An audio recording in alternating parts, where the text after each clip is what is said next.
দাদা, এই যে ধরো প্রত্যেকটা ক্লায়েন্টের ইনভেস্টমেন্টে সব জায়গায় দু ধরনের রিটার্ন দেখায়, একটা অ্যানুয়ালাইজ রিটার্ন বা সিএজিআর, আর একটা হচ্ছে অ্যাবসলিউট রিটার্ন, ঠিক আছে? তো সবারই প্রায় দেখেছি এটা কনফিউশন হয় যে আমি কোন রিটার্নটা দেখবো, যে অ্যানুয়ালাইজটা দেখবো না অ্যাবসলিউট রিটার্নটা দেখবো। আমরা নরমালি কোনটা দেখি? অ্যানুয়ালাইজ রিটার্নটা। সেটা কেন দেখি? মানে ডিফারেন্সটা কি হচ্ছে? অ্যাকচুয়ালি কোনো ডিফারেন্স নেই, দুটো রিটার্ন একই। ঠিক আছে, আমি দাঁড়া তোকে একটা এক্সাম্পল দিয়ে দেখাই, তাহলে তোর বুঝতে সুবিধা হবে যে আর আমরা কেন অ্যানুয়ালাইজ রিটার্নটা ফলো করি সেটাও দেখাচ্ছি। ঠিক আছে, দেখ, একজন কাস্টমার 13/5/2019 সালে 50,000 টাকা ইনভেস্ট করেছিল। ঠিক আছে। কারেন্ট ভ্যালু হচ্ছে 1,57,000, মানে মোটামুটি 3 গুণের একটু বেশি বেড়েছে। এবার তুই যেটা বলছিলি, আমরা যদি রিটার্নের প্রসপেক্টে আসি, তো নিচে দেখ দু ধরনের রিটার্ন দেখাচ্ছে, শো করছে।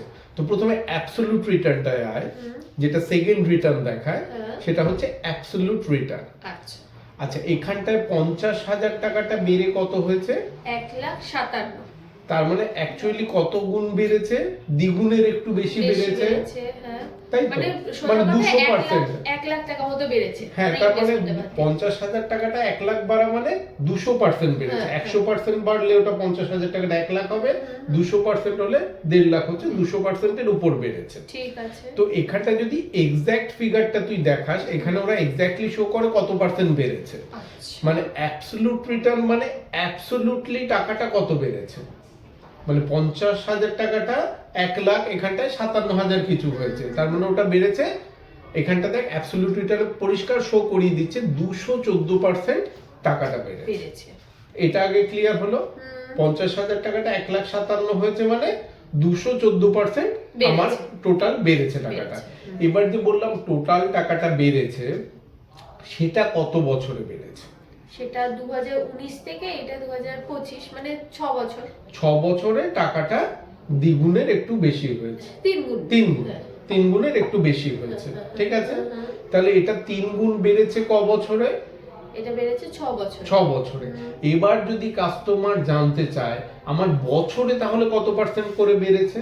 আচ্ছা, মানে উনি যে মাসে ইনভেস্টমেন্ট করেছেন তারপর থেকে প্রত্যেক মান্থলি বেসিসে মান্থলি বা ইয়ারলি বেসিসে যাই হোক, বছরে, মানে কাস্টমাররা অবভিয়াসলি দুটো জিনিস জানতে চায় যে আমার বছরের, মানে আমরাও যখন দেখ ব্যাংকে বা পোস্ট অফিসে এফডি করি, আমরা জানতে চাই যে বছরে ইন্টারেস্ট কত।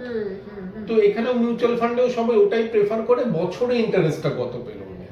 তো সেটাকে আমরা এখানে রিটার্ন হিসেবে শো করি, সেটাকেই বলা হয় সিএজিআর, মানে কম্পাউন্ড অ্যানুয়ালাইজ গ্রোথ রিটার্ন। মানে ওনার টাকাটা প্রতি বছর কম্পাউন্ডে কত পার্সেন্ট ধরে বাড়ছে। তার মানে কারণ এটা দেখ সিম্পল হারে কিন্তু মিউচুয়াল ফান্ডের টাকাটা বাড়ে না। তুই যদি সিম্পল ক্যালকুলেশন করিস, ওনার প্রতি বছর যদি 19% বাড়ে, কথার কথা বলছি, তার মানে 50,000 টাকার 19% কত হচ্ছে?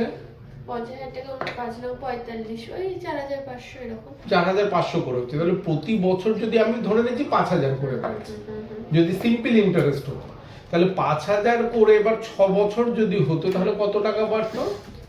6 বছর হলে 30,000 টাকা বাড়তো।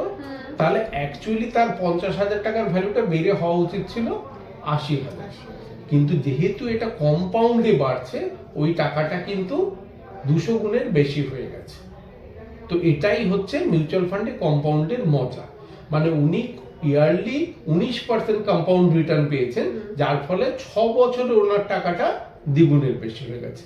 তাহলে দুটো রিটার্ন আমরা পেলাম, একটা হচ্ছে অ্যাবসলিউটলি টাকাটা কত বাড়লো, আর সেকেন্ড হচ্ছে ইয়ারলি কম্পাউন্ড হারে কত বাড়ছে টাকাটা।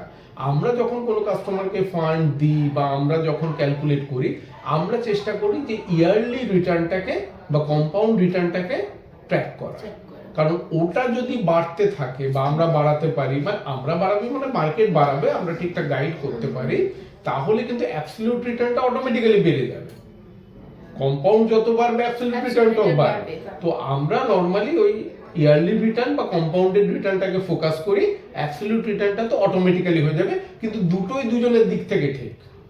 তুই কম্পাউন্ডে যে হারে বাড়বি, অ্যাবসলিউটটা সেই হারেই বাড়বে, অথবা অ্যাবসলিউট যতটা বেড়েছে সেটা ডিভাইড করে ইয়ারলি যদি ক্যালকুলেশন করে দেখা যায়, সেটাকে দেখা যাবে কম্পাউন্ডে কত পার্সেন্ট বেড়েছে। তো দুটোর কোনোটাই ভুল না, কিন্তু আমরা চেষ্টা করব কম্পাউন্ডটাকে ফোকাস করে এগিয়ে নিতে।